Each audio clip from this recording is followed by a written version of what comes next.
Há séculos, em sombras ocultas e páginas empoeiradas, textos poderosos têm circulado pelo mundo, sendo considerados não apenas proibidos, mas perigosos. Livros de magia, feitiçarias e segredos esotéricos, carregados de sabedoria ancestral e poder oculto.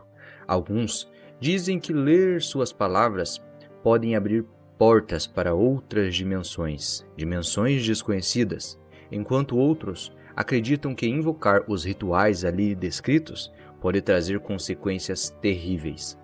Mas qual seria o livro mais perigoso da história? O que essas obras misteriosas escondem e por que, ao longo dos séculos, muitas delas foram perseguidas e queimadas? Hoje, vamos explorar alguns desses tomos proibidos. Na verdade, um só. E você vai descobrir os mistérios e os perigos que envolvem estes livros de magia. Prepare-se para uma jornada cheia de enigmas, porque nem todos os conhecimentos são feitos para serem revelados. De acordo com a tradição, o rei Salomão, conhecido por sua sabedoria e poder, possuía um vasto conhecimento em várias áreas, incluindo magia e ocultismo. A chave do menor de Salomão foi atribuída a ele como um manual para controlar forças espirituais e sobrenaturais. A história diz que Salomão usava sua chave para controlar demônios e usá-los na construção de seu famoso templo em Jerusalém. O livro contém instruções para invocar esses demônios e aprisioná-los, e forçá-los a realizar tarefas específicas.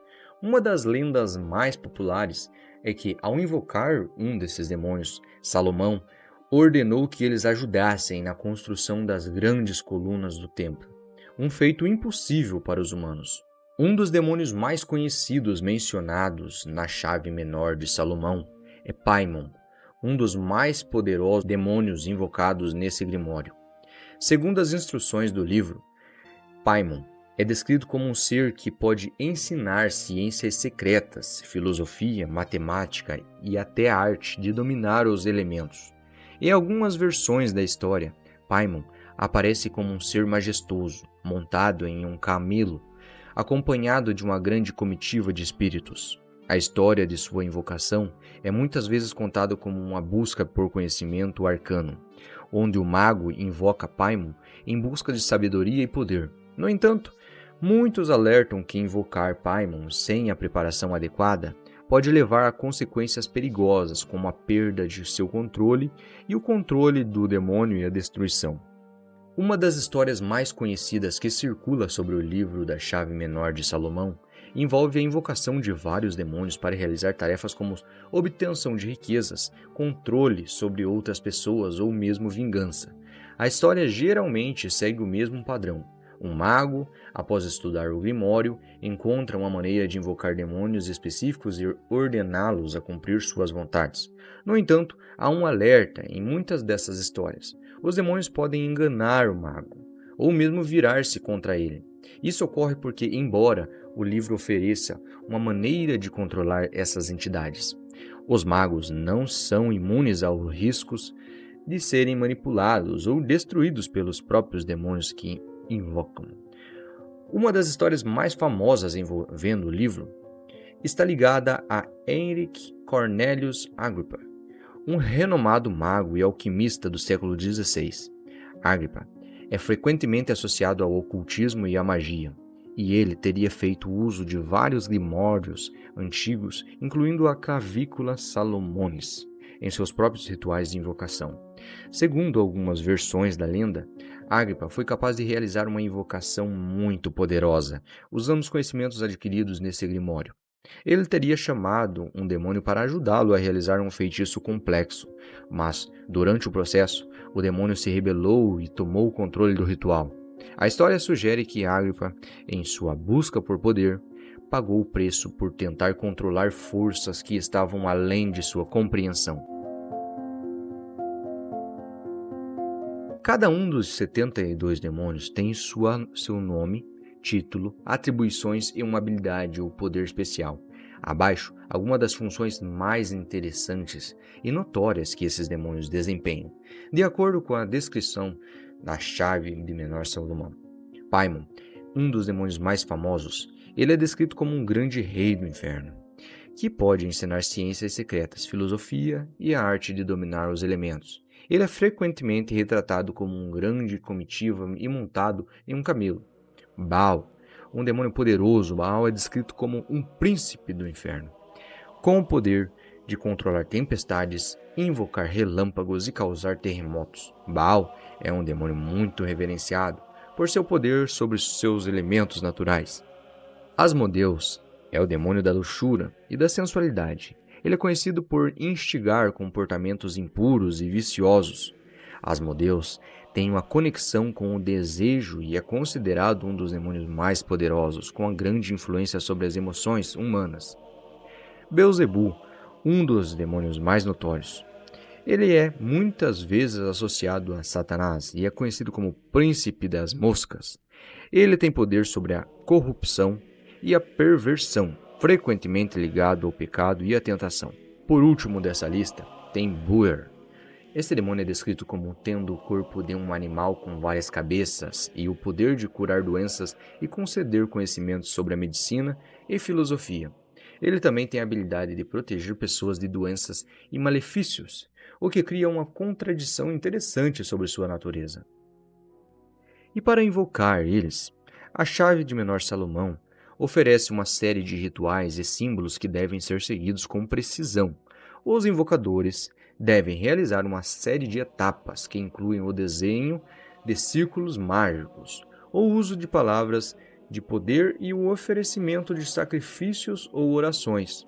O processo é meticulosamente descrito e qualquer erro pode resultar em consequências fatais para o invocador. O invocador deve recitar o pentagrama de Salomão e outras invocações para garantir que o demônio seja controlado e não se volte contra ele. De acordo com as tradições, os demônios devem ser obrigados a cumprir a vontade do mago, mas sempre há o risco de os espíritos enganarem o invocador ou de um mago e perder o controle sobre eles. A história sobre os 72 demônios sugere que, embora Salomão fosse capaz de aprisioná-los e utilizá-los para os seus próprios fins, qualquer mago ou pessoa que tente invocar eles, sem a preparação adequada ou anel mágico de Salomão, corre sérios riscos. Muitos desses demônios são traiçoeiros e podem corromper e destruir os invocadores. Além disso, há um perigo implícito de que a invocação desses demônios possa abrir portais para outras dimensões, ou atrair forças ainda mais poderosas e malignas, como a própria figura de Satanás. Por isso, o Grimório recomenda cuidados extremos, tanto em relação aos rituais quanto à ética de manipular forças sobrenaturais. Com o tempo, a figura dos 72 demônios se espalhou para outras culturas e tradições ocultistas. Alguns desses demônios foram adaptados em outras obras de ficção e ocultismo, como nos mitos de Goetia, um texto que detalha a invocação dos demônios que aparecem na chave menor de Salomão. Eles também influenciaram filmes, livros e até jogos de RPG, onde os demônios são usados como entidades poderosas para concederem favores ou poderes, mas também cobram muito alto, um preço muito alto por isso. Um preço que talvez leve a vida da pessoa que invocou. A queda de Rei Salomão. Embora Salomão tenha sido vitorioso na captura dos 72 demônios, seu domínio sobre essas entidades poderosas começou a corroer a sua própria alma.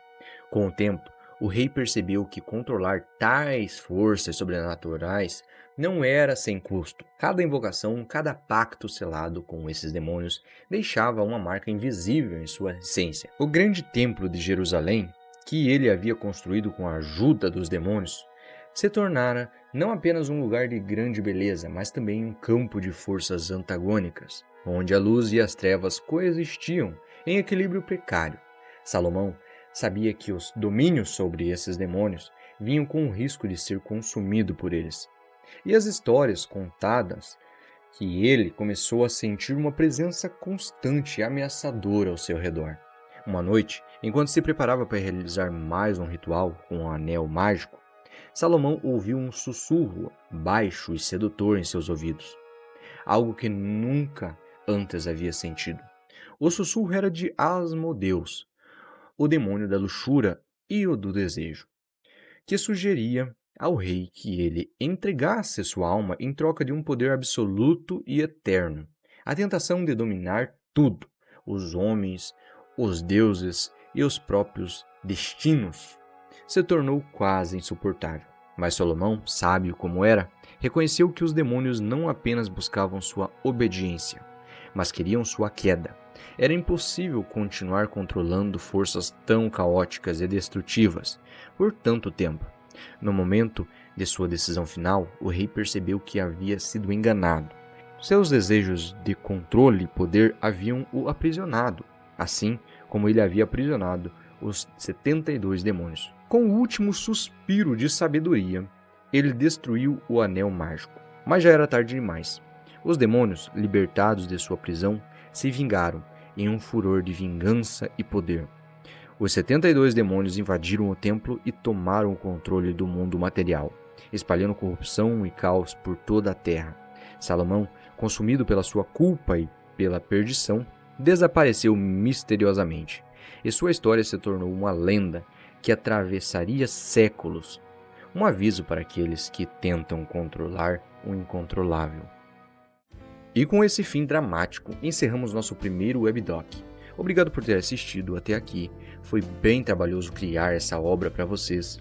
Então, se você quer que esse tipo de conteúdo continue aparecendo no seu feed, deixe seu gostei e se inscreva no canal. Obrigado a todos e até o próximo vídeo.